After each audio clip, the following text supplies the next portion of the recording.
एक सपना जो राख से उठकर सितारों तक पहुंचा। जादू और उम्मीद की सबसे खूबसूरत उड़ान। उत्तराखंड के पहाड़ों में एक छोटा सा गांव, पाथरोल। यहां हर सुबह सूरज थोड़ा धीमा निकलता था, लेकिन एक लड़के की आंखों में सपने पहले ही चमक जाते थे। उसका नाम था अनय। 5 साल का अनय जब आसमान में उड़ते हवाई जहाज को देखता तो उसकी छोटी सी उंगली ऊपर उठ जाती और वो कहता, मैं एक दिन उड़ूंगा, बिल्कुल ऊपर, उनसे भी ऊपर। उसका पिता रामकिशोर गांव का मोची था। पुराने जूते सिलते सिलते उसकी हथेलियां फट चुकी थीं, लेकिन बेटे का सपना देखकर वो हर दिन नई उम्मीद से मुस्कुराता। पापा, क्या सच में मैं उड़ सकता हूं? रामकिशोर उसकी आंखों में देखता और कहता, बेटा, सपनों की कोई सीमा नहीं होती। पंख चाहिए, पर पहले इरादा चाहिए। अनय की जिंदगी में पैसा कम था, पर सोच बड़ी थी। स्कूल में उसके पास अपनी किताबें नहीं थीं, लेकिन दूसरों की फटी पुरानी किताबों से उसने पढ़ाई सीखी। एक दिन उसे स्कूल की लाइब्रेरी में एक किताब मिली, जादुई परिंदा। उसमें एक लाइन लिखी थी जो उसके दिल में बस गई।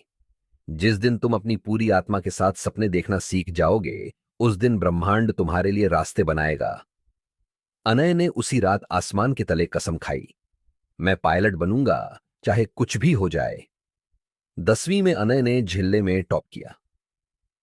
पहली बार गांव के लोगों ने अखबार में अपने गांव का नाम देखा। उसे एक स्कॉलरशिप मिली और वह शहर के नामी स्कूल में पहुंच गया, जहां बच्चे महंगे बैग, स्मार्टफोन और फर्राटेदार अंग्रेजी बोलते थे। वह चुप रहता, लेकिन उसकी आंखें बोलती थीं, मैं अलग हूं लेकिन कमजोर नहीं। हर शाम वो अपने पापा को चिट्ठी लिखता, आपकी दी हुई हिम्मत से मैं आगे बढ़ रहा हूं, एक दिन प्लेन उड़ाकर आपको सलाम करूंगा। लेकिन एक दिन तूफान ने दस्तक दी। रात के 2 बजे एक कॉल आया, आपके पापा अब इस दुनिया में नहीं रहे। उसकी दुनिया जैसे थम गई। वो गांव पहुंचा और पिता की पुरानी चीजों में एक लकड़ी का डिब्बा मिला। उसमें एक चिट्ठी थी, एक आखिरी तोहफा। अनय, अगर मैं ना रहूं तो हिम्मत मत हारना। तू मेरा सपना है और तुझे उड़ना ही है। मेरी सांसें तेरे पंखों में होंगी। उड़ बेटा, तू उड़। वो चिट्ठी उसके जीवन की सबसे बड़ी ताकत बन गई। अनय ने वापस शहर आकर सब कुछ फिर से शुरू किया। सुबह कॉलेज, दोपहर में होटल में बर्तन धोना, शाम को ट्यूशन पढ़ाना और रात में अखबार बांटना। एक दिन उसे एक इंटरनेशनल पायलट स्कॉलरशिप का फॉर्म मिला। शर्तें कड़ी थीं, लेकिन हौसला उससे भी ज्यादा। कई महीनों बाद एक दिन दरवाजे पर दस्तक हुई। लिफाफा खोला और लिखा था, dear Anay, you are selected for 100% flying scholarship to New Zealand. उसने आसमान की तरफ देखा, पापा, हम उड़ने वाले हैं। न्यूजीलैंड में ट्रेनिंग आसान नहीं थी। ठंड, अकेलापन, भाषा की दिक्कत, सब कुछ नया था। लेकिन अनय के इरादे पुराने थे, अडिग और फौलादी। एक दिन वो पहली बार विमान उड़ाने बैठा। जब प्लेन ने जमीन छोड़ी, उसकी आंखों से आंसू निकल आए। पापा, मैं अब सच में उड़ रहा हूं। 5 साल बाद गांव में एक दिन हलचल हुई। एक सफेद कार रुकी।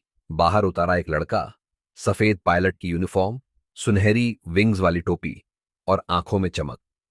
वो था कैप्टन अनय रामकिशोर। उसने गांव में एक स्कूल खोला, कैप्टन किशोर फ्लाइंग एकेडमी। अब वह हर उस बच्चे को मुफ्त पढ़ाता है जिसकी आंखों में सपना है, लेकिन जेब में पैसे नहीं। अनय की कहानी हमें सिखाती है, गरीबी रुकावट है, मंजिल नहीं। अगर सपने सच्चे हों तो रास्ते अपने आप बनते हैं, और जो उड़ान अधूरी रह जाए उसे पूरा करना हमारी जिम्मेदारी है। अगर इस कहानी ने आपको छू लिया हो तो नीचे कमेंट में लिखिए, मैं भी उड़ूंगा, चाहे कितने भी तूफान आए।